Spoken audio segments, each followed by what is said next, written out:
I want you to hit me as hard as you can.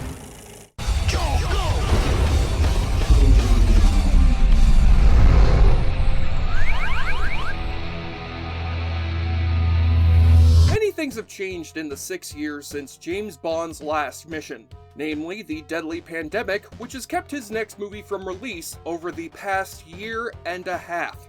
But finally, the wait is over, and so is Daniel Craig's stint as Agent 007, who's hanging up his license to kill after one last mission of martini drinking and machine gunning in No Time to Die. And even though his 15 years as Bond have had some rough spots, Daniel Craig has ultimately succeeded in updating Bond for the 21st century, and leaving behind a high standard for the next actor who will fill his tuxedo. So what better way to commemorate the end of one era of James Bond than by revisiting the end of the previous era of James Bond?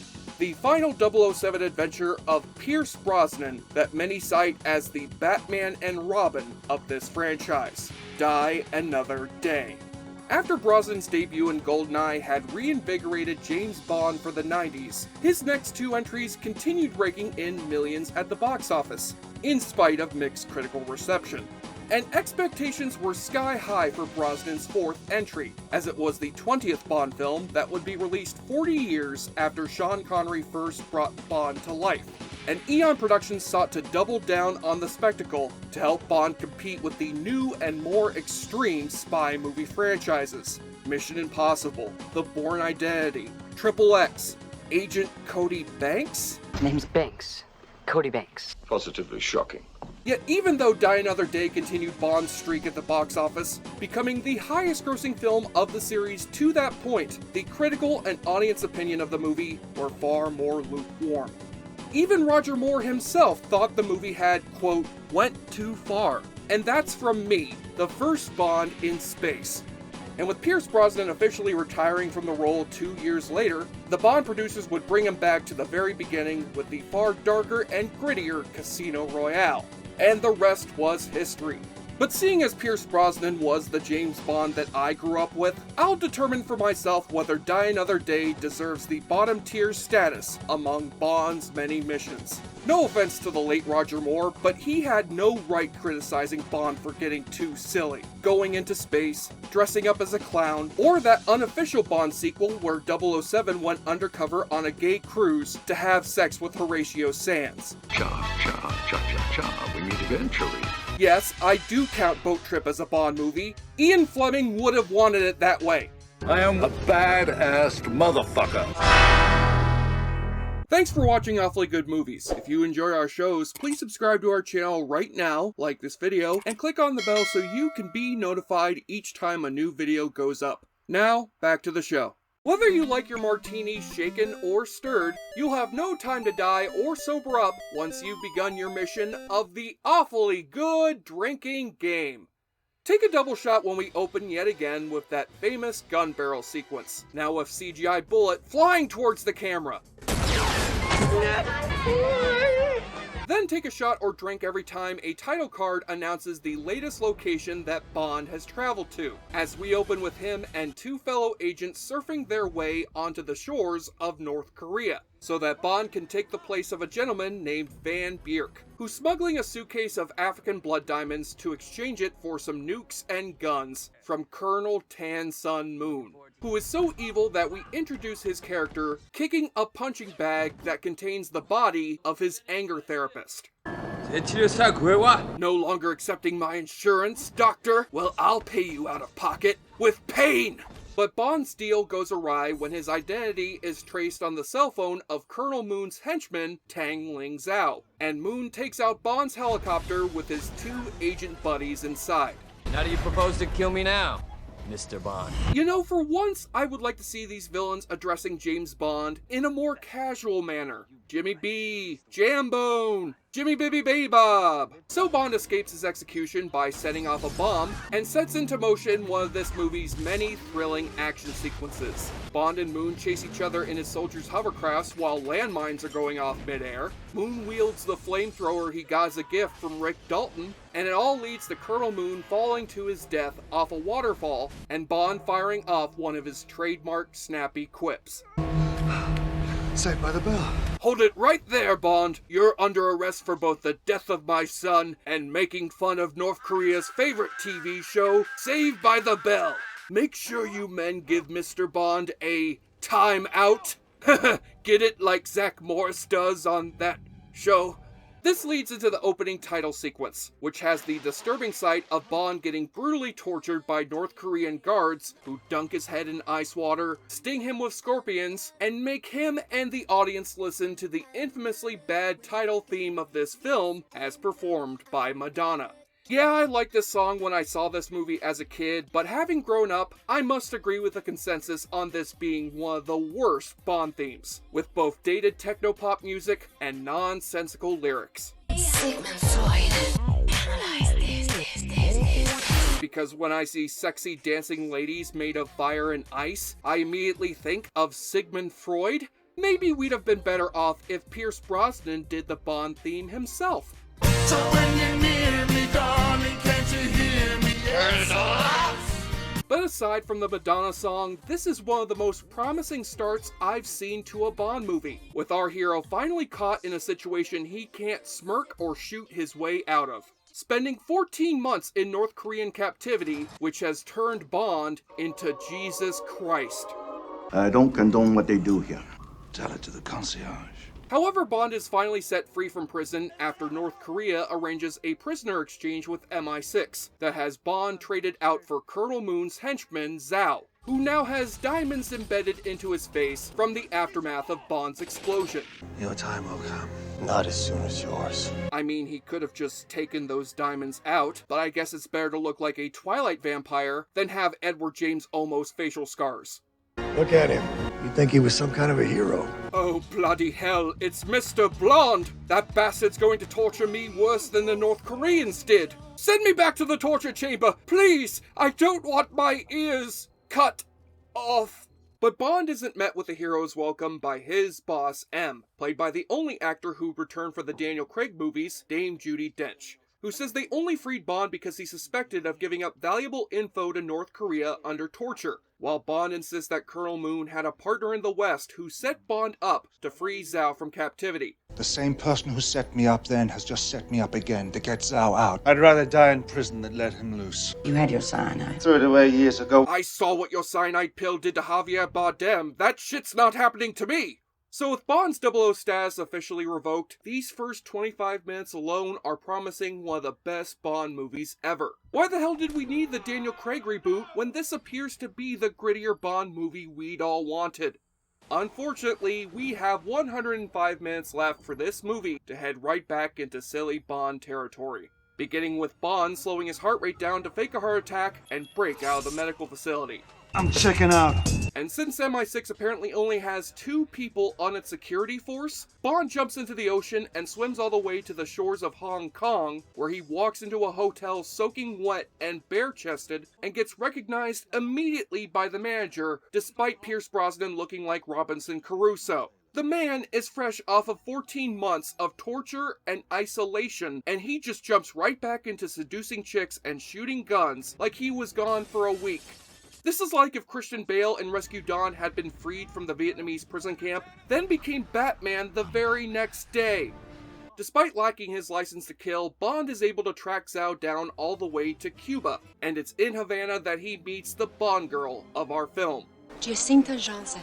Our friends call me Jinx. who is played by Halle Berry in a role that's notable for more than just her drool-worthy orange bikini.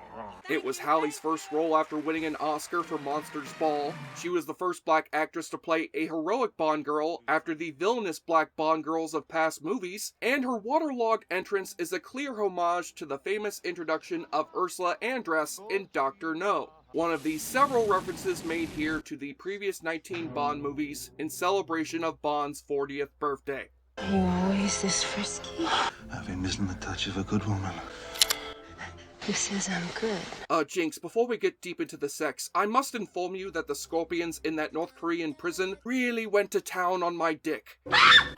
Wait, Jinx? Where'd you go? Yoo-hoo! It happens that Jinx is also a secret agent working for the NSA, who has tracked down Zhao to a secret clinic in Havana that practices the procedure of gene therapy, which is used by rich elites to prolong their life or change their face. This plot is getting so close to Austin Powers territory that even Zhao is starting to look like Dr. Evil here. Who's bankrolling your makeover, Zhao? Same person who set me up in North Korea. How about no, you crazy bastard?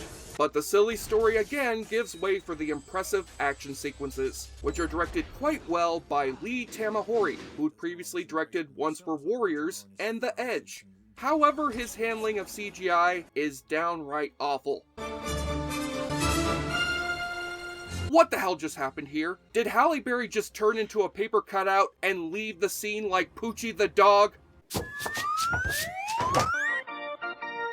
Bond snatches a pendant from Zhao containing some diamonds that lead him to the villain of the film, Gustav Graves, played by Toby Stephens, a diamond magnate whom we first see skydiving from an airplane to celebrate his knighthood from the Queen, in honor of Graves' revolutionary space program. We've been hearing rumors about the Icarus space program. What's the big secret? It's not a secret, it's a surprise, but don't worry, you'll soon be enlightened. Hey wait, African blood diamonds, space programs, showboating publicity stunts? This guy is just Elon Musk with a somehow more punchable face. Bond finds Graves in a fencing club crossing swords with his publicist and former Olympic fencing champ, Miranda Frost, played by Rosamund Pike in her first acting role, and her fencing instructor, Verity, played by, oh, for Pete's sake, really? 1 month after Swept Away killed her acting career for good, Madonna somehow gets to make a cameo in this movie that's possibly worse than her theme song.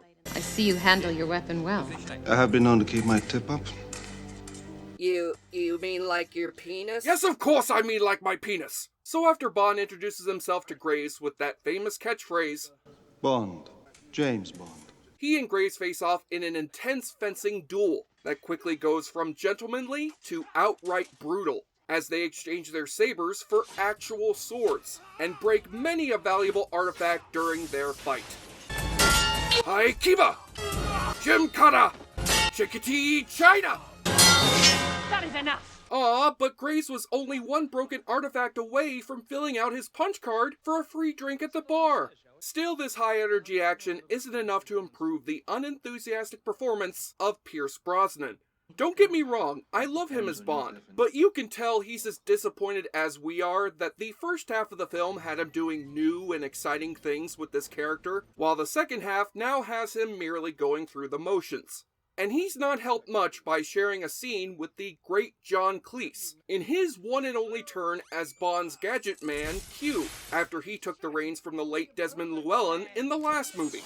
Cleese has little to do than just provide lame comic relief and introduce two of the most implausible inventions in Bond history. A VR program straight out of Star Trek that Bond uses to master his shooting skills, which he is better at than playing GoldenEye for the N64, and of course the invisible Aston Martin. We call it the Vanish. As Bond's car of choice is now able to camouflage itself using the same camera technology as fucking Mysterio. Why don't you acquaint yourself with the manuals? You'll be able to shoot through that in a couple of hours.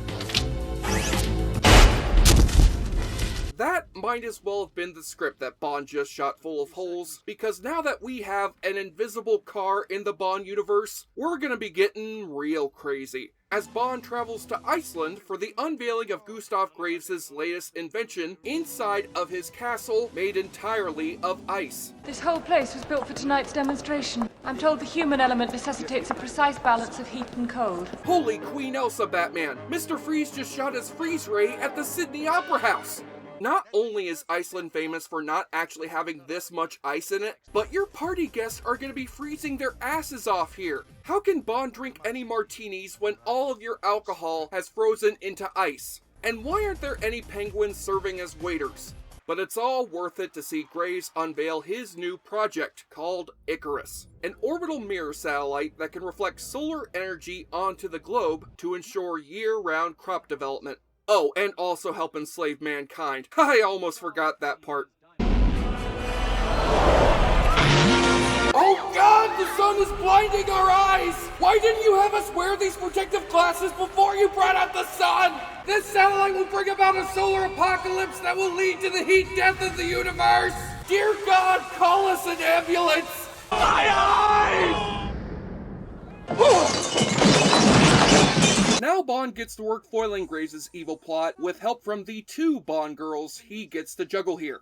Miranda Frost happens to be an undercover MI6 agent who's tasked with monitoring Bond and ends up falling in love with him, while Jinx is back in the picture to resume her own hunt for Graves. And the reason this isn't remembered as the post-Oscar disaster for Halle Berry that Catwoman was, is because she makes an exceptional foil for 007. She looks great in a red leather jumpsuit, and Pierce Brosnan livens up whenever he and Barry are sharing screen time, as well as some terrible repartee. I take it Mr. Bond's been explaining his Big Bang Theory. Oh, yeah, I think I got the thrust of it. I agree. These jokes are on the level of an episode of The Big Bang Theory. Jinx breaks into Graves' command center only to get electrocuted with unlimited power! And her attempts at Bond's snappy quips are just as cringy as her Catwoman jokes. Who sent you? Your mama, and she told me to tell you she's really disappointed in you. No, don't give her an oh-snap for that. That was terrible. Yo Mama jokes don't belong anywhere near this franchise, as we remember from that infamous deleted scene from Goldfinger. Hey Goldfinger, you're so fucking fat that your mother's gonna legally change your name to Butterfinger. Speaking of that movie, this laser is indeed a reference to Auric Goldfinger's torture device of choice, but with visual effects that look sillier than those in 1964. I'm gonna be half the girl I used to be! Oh no, this henchman is a fire in his laser! This all leads up to the coup de grace of this ridiculous plot, that Gustav Graves is actually none other than Colonel Tan's son Moon, who survived his waterfall crash and underwent gene therapy to transform from Korean to Caucasian, and even worse, a red-headed Caucasian. Bond. He knows nothing. I've been this close to him and he still didn't know who I really was. You had a perfectly good Asian actor in this part, and you literally whitewash him with a dumb plot device that's like a mutant hybrid of Soul Man and Face Off. So you live to die another day. I chose to model the disgusting Gustav Graves on you. That unjustifiable swagger, your crass quips, a defense mechanism concealing such inadequacy. Oh please, as if Bond knows anything about changing his face and nationality. And you're telling me that Moon changed his identity, made billions from his stash of blood diamonds, became a media darling, and set up a company in space, all within the 14 months that Bond was in prison? Compared to that, the big revelation that Miranda Frost was Moon's double agent isn't so surprising. Of course Gone Girl was the secret villain.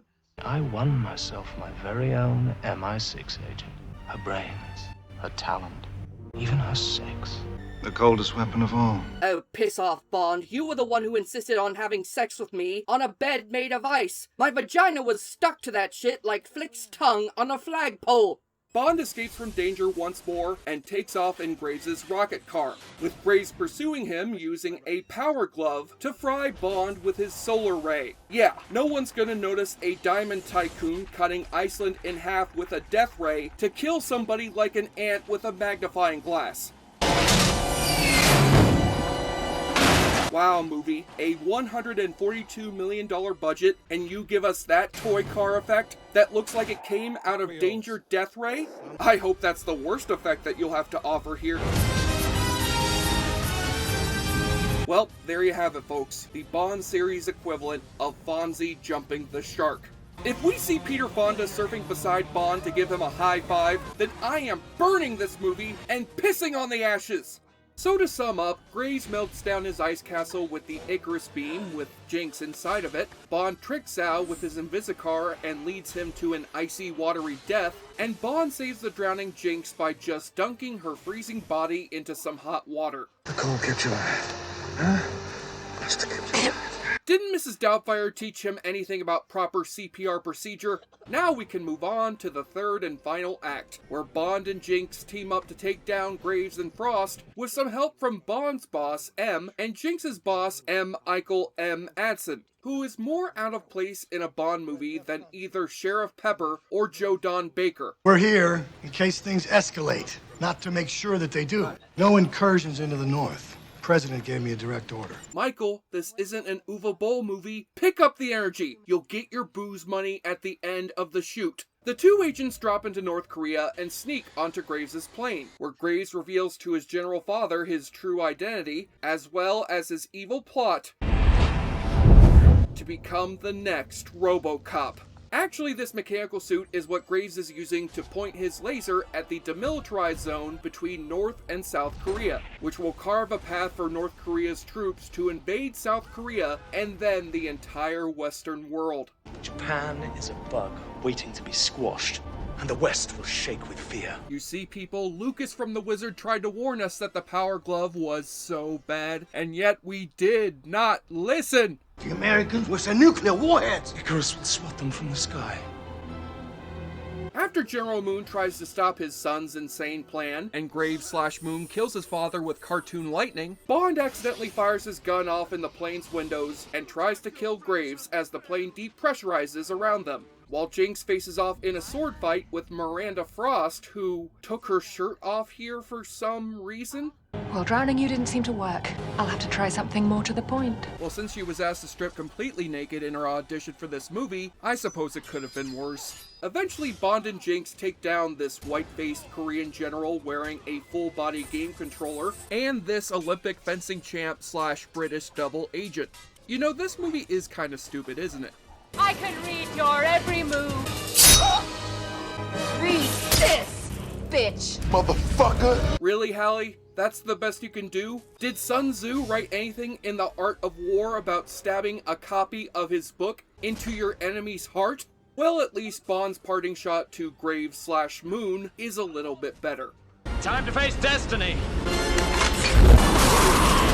Time to face gravity! Ha! Joke's on you, Brosnan. I'm going on to play Bond myself in a series of BBC radio dramas, while you're going on to star in that shitty Cinderella movie on Prime Video. So kiss my genetically altered ass! Even though Bond has once again saved the world from annihilation, Halle Berry cannot pull an executive decision to save this crashing plane. Looks like we're going down together. So she and Bond hop into a helicopter inside the plane and fire it up as hastily rendered CGI rains around them. Now, you said something about going down together? Was that joke about my penis? Yes, of course it was about your penis. God! Now you Bond fans may be asking where Miss Moneypenny is, as she's only appeared once here as a dead body in Bond's VR program. Well, thankfully, the ending has Moneypenny finally getting to act on her long-standing sexual tension between her and Bond, which I'm sure isn't just a cheap fake-out involving her using Bond's VR glass. Moneypenny? Just testing it out. That's rather hard, isn't it? Yes. Very. Okay. Yeah, how about we end on a more proper note with Bond and Jinx sharing a romantic interlude in a cottage atop the diamonds they retrieved from the airplane. Oh, so good. Especially when you're bad. Boy, between having sex with Rosamund Pike on a bed made of ice and Halle Berry on a pile of diamonds, this is a perfect setup for what could have been Brosnan's 5th Bond movie. James Bond will return in having sex with women on top of uncomfortable places, and something death-related pun. Though Die Another Day was the end for Brosnan's 007, it was supposed to be the beginning for Halle Berry as Jinx, who is slated to return for a solo spin-off movie, with Michael Madsen also returning, and future Bond villain Javier Bardem set to play Jinx's love interest. But MGM balked at the $80 million budget, the Bond franchise was overhauled, and Die Another Day was left as the limp ending for Pierce Brosnan's once promising portrayal of Bond. However, I hesitate to call it the very worst of the series, as the laughable effects and overbusy plot are offset by Halle Berry's great work and the well-crafted action sequences. It is certainly the biggest bummer of the series, though, as it squanders the enormous potential of its first half for a darker Bond to double down on the Roger Moore-style camp, and leaves Brosnan to do little more than act on autopilot. So if you'd like to see how low this goes on your ranking of Bond movies, then give Die Another Day another chance. And if you thought Daniel Craig's Bond was able to avoid the indignity of this movie, check out what Brosnan Bond movie they made a level for in the 007 Legends video game. You must be Jacintia Johnson. My friends call me Jinx. You go after Zhao. I'll follow Graves. That's right, Daniel. Hope you brought your surfboard! On the enjoyableness continuum scale from Bull to Bruce, Die Another Day proves that the Bond franchise is about as invincible as Alan Cumming was, and gets its status demoted down to a 006 out of 10. Sigmund Freud, analyze any other Bond movie than this. I'm Jesse Shade for JoBlo.com, and thanks again for watching our show. If you like what you see, please subscribe to the JoBlo Videos channel. Tell all your friends who like this sort of content, and turn on the bell to receive notifications for all of our latest videos. We are an independent company that appreciates all of your support. As for what's next for the post-Craig James Bond, I think MGM should reboot it even further next time. James Bond Jr., the motion picture, starring Timothée Chalamet. Oh, very good.